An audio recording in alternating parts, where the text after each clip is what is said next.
ನಗರದ 5ನೇ ವಾರ್ಡಿನ ಪ್ರತಿಷ್ಠಿತ ಬಡಾವಣೆ ಪ್ರಶಾಂತನಗರದಲ್ಲಿ ಇತ್ತೀಚೆಗೆ ಯುಜಿಡಿ ಸಮಸ್ಯೆ ಎದುರಾಗಿ 4-5 ದಿನ ಆ ವ್ಯಾಪ್ತಿಯ ನಾಗರಿಕರು ಸಂಕಷ್ಟ ಎದುರಿಸುತ್ತಿದ್ದರು. ನಂತರ ನಗರಸಭಾ ಸದಸ್ಯರ ಕಾಳಜಿಯಿಂದ ಸಮಸ್ಯೆಗೆ ಮುಕ್ತಿ ದೊರೆತಿತ್ತು.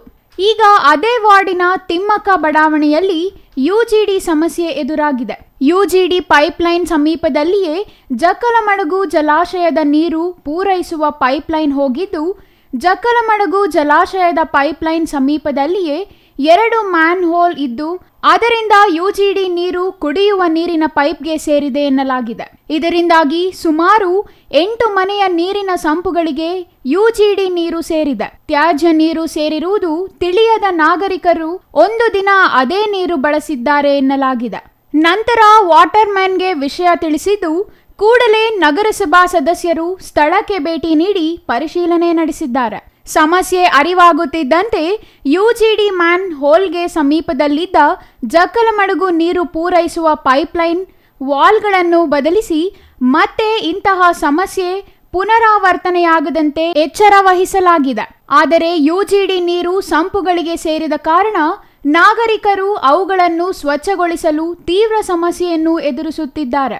ಒಟ್ನಲ್ಲಿ ಅವೈಜ್ಞಾನಿಕ ಯುಜಿಡಿ ಕಾಮಗಾರಿ ನಡೆಸಲಾಗಿದೆ ಎಂಬ ಆರೋಪಗಳು ಪದೇ ಪದೇ ಎದುರಾಗುತ್ತಿರುವ ಬೆನ್ನಲ್ಲಿಯೇ ಯುಜಿಡಿ ಸಮಸ್ಯೆಯು ಪುನರಾವರ್ತನೆಯಾಗುತ್ತಿರುವುದು ನಾಗರಿಕರಿಗೆ ಮಾತ್ರವಲ್ಲ, ನಗರಸಭೆ ಅಧಿಕಾರಿಗಳಿಗೂ ತಲೆನೋವಾಗಿ ಪರಿಣಮಿಸಿದೆ. ವಾರ್ಡಲ್ಲಿ ಪ್ರತಿಯೊಂದು ಸಂದಿನೂ ವಿಸಿಟ್ ಮಾಡ್ತೀನಿ. ಅದರಂತೆ ಅವತ್ತು ಸಾಯಂಕಾಲ ಬಂದು ನೋಡಬೇಕಾದ್ರೆ ಎಲ್ಲ ಸೊಂಪುಗಳಲ್ಲಿ ಯುಜಿಡಿ ನೀರು ಬಂದಿತ್ತು. ಕೂಡಲೇ ನಮ್ಮ ರಾಮಾಂಜಿನ ಕರೆಸಿದೆ ವಾಲ್ಮ್ಯಾನ್ನ, ಏನಪ್ಪ ಈ ಸಮಸ್ಯೆ ಎಲ್ಲಿಂದ ಬರ್ತಾ ಇದೆ ಅಂತ ಹೇಳಿದಾಗ ರಾಮಾಂಜಿ ಅವರು ಇಲ್ಲ ಗೊತ್ತಾಗ್ತಾನೆ ಇಲ್ಲ ಏನು ಮಾಡೋದು ಅಂತ ಹೇಳಿದಾಗ ನಾನು ನಗರಸಭೆ ಇವರಿಗೆ ವಾಟರ್ ಇನ್ಚಾರ್ಜ್ ರಾಮಚಂದ್ರ ಅವ್ರಿಗೆ ಫೋನ್ ಮಾಡ್ತೀನಿ. ಈ ಥರ ಆಗಿದೆ, ಮೊದಲು ಸ್ಥಳಕ್ಕೆ ಬಂದು ತಾವು ಪರಿಶೀಲನೆ ಮಾಡಿ ಆದಷ್ಟು ಬೇಗ ರೆಡಿ ಮಾಡಬೇಕು ಅಂತ ಹೇಳಿದೆ.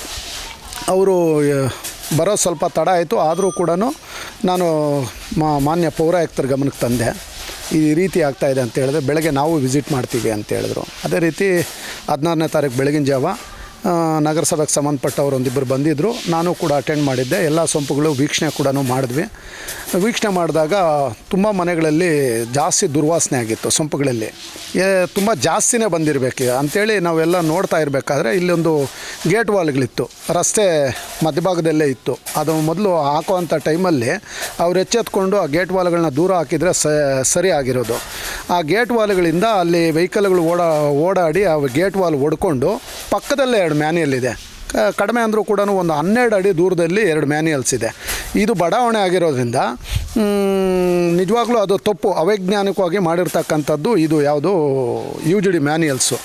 ಅದು ಕಡಿಮೆ ಅಂದರೂ ಕೂಡ ಒಂದು 30 ಮೀಟ್ರಲ್ಲಿ ಒಂದು ಮ್ಯಾನ್ಯಲ್ ಆಗಬೇಕಂತಿದೆ, ಇಲ್ಲಾಂದರೆ ಒಂದು 28 ಮೀಟ್ರಲ್ಲಾದರೂ ಮ್ಯಾನ್ಯಲ್ ಮಾಡಬೇಕಂತಿದೆ. ಆದರೆ ಈ ಬಡಾವಣೆಯಲ್ಲಿ ಎಲ್ಲ ಕಡೆ ಸರಿ ಇದೆ. ಆದರೆ ಈ ಕ್ರಾಸ್ ಬರೋದ್ರಿಂದ ಇಲ್ಲಿ 12 ಅಡಿಯಲ್ಲೇ ಒಂದು 2 ಮ್ಯಾನ್ಯಲ್ ಬಂದಿರೋದ್ರಿಂದ ಸಮಸ್ಯೆ ಏನಿಲ್ಲ, ಮಾಡಿದರೂ ಪರವಾಗಿಲ್ಲ. ಆದರೆ ಅದರಲ್ಲಿ ಕೊಡೋವಂಥ ಕಲೆಕ್ಷನ್ಗೆ ಒಂದು 4 ಕಡೆ ಪೈಪ್ಗಳು ಅಳವಡಿಸ್ತಾರೆ ಮ್ಯಾನ್ಯಲ್ ಮಾಡಿದಾಗ.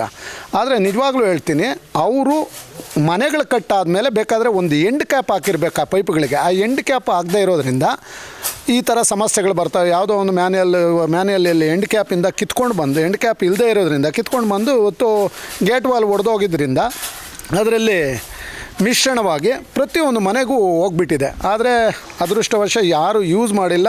Jangalahalli Ashwath, CTV news, Chikkaballapur.